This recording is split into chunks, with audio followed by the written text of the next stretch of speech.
who had at least one gym visit, but then as soon as incentives were removed, performance sort of dropped right back down to the control levels.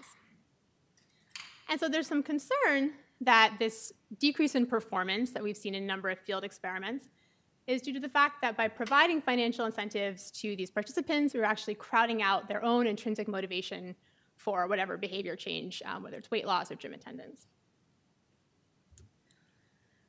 There are some challenges to measuring crowding out effects behaviorally. So this is another study, this area of work. This is also gym attendance. This is a study of financial incentives by Charnes and Nisi. And here what we see is a different result. So again, between the two lines, you see the effect while incentives were in place. And again, there's this big spike of people with gym visits.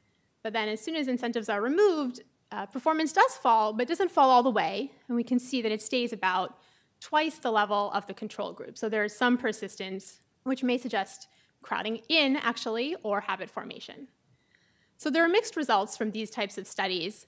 And it's actually really difficult in this behavioral setting to look at what exactly is going on with financial incentives and intrinsic motivation.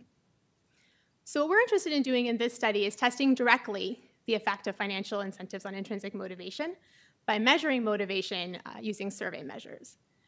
And we think that there are some advantages to this approach, primarily that, as I said, it's hard to know by looking at the behavioral outcomes exactly what's going on with intrinsic motivation.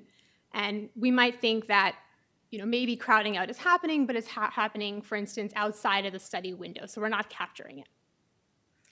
But by measuring intrinsic motivation directly, we would expect that the direct effects on motivation would happen pretty quickly, even while the incentive is in place, certainly right after. So we think this is a useful complement to existing work.